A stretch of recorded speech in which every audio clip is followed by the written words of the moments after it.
Telangana narcotic bureau మరియు మాదాపూర్ పోలీసులు సంయుక్తంగా నిర్వహించిన దాడులలో 15 గ్రాముల MDMA, 22 కిలోల గంజాయి, 71 నైట్రోసెన్ టాబ్లెట్లు, 491 గ్రాముల హ్యాష్ ఆయిల్ స్వాధీనం చేసుకున్న పోలీసులు. జొమాటో డెలివరీ బాయ్ అవతారం ఎత్తి డ్రగ్స్ అమ్ముతున్న వ్యక్తిని అరెస్ట్ చేసిన సైబరాబాద్ పోలీసులు. మాదాపూర్ జోన్ డీసీపీ వినీత్ మాట్లాడుతూ, షేక్ బిలాల్ రాజమండ్రికి సంబంధించిన వ్యక్తి ఇంటర్మీడియట్లో గంజాయికి బానిసయ్యాడని, కోవిడ్ అనంతరం హైదరాబాద్కి వచ్చి జొమాటోలో డెలివరీ బాయ్గా పనిచేస్తున్నాడని, 2-3 ఏళ్ల నుంచి ఐటీ ఉద్యోగులకు సప్లై చేస్తున్నాడని, దాదాపు 40 నుంచి 50 మందికి గంజాయి మరియు నైట్రోసెన్ టాబ్లెట్లు సరఫరా చేస్తున్నాడని, భానుతేజ అనే వ్యక్తి జూన్లో డ్రగ్స్ అమ్ముతూ జైల్లో ఉన్నాడని, భానుతేజ ద్వారా షేక్ బిలాల్ ఈ దందా నడిపిస్తున్నాడని, కాగా అతన్ని పట్టుకుని అరెస్ట్ చేసి కేసు నమోదు చేశామని తెలిపారు.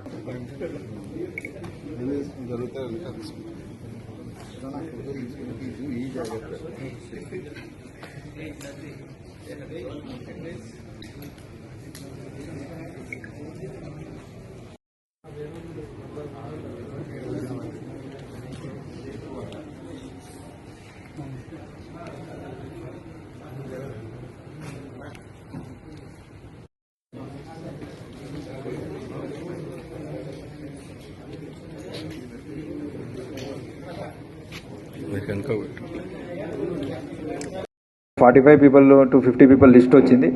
అందరినీ కూడా ఇప్పుడు వన్ ఆఫ్టర్ ది అదర్ పట్టుకోవడం జరుగుతుంది, పట్టుకొని టెస్ట్ చేయడం జరుగుతుంది.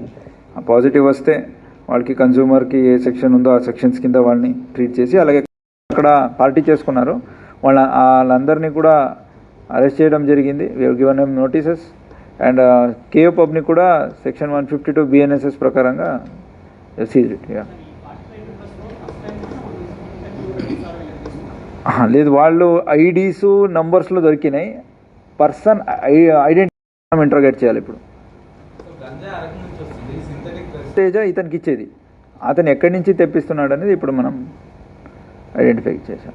ఇంట్రోగేట్ చేసి ఆ యాంగిల్ ఎక్కడి నుంచి వస్తున్నాయి, is a resident of Rajahmundry కాబట్టి, సో అక్కడి నుంచి అతనికి ఎవరెవరికి టచ్లో ఉన్నాడు అవన్నీ ఫర్దర్ ఇన్వెస్టిగేషన్ చేయాల్సింది. మరిన్ని అప్డేట్స్ కోసం మా ఛానల్ని సబ్స్క్రైబ్ చేయండి.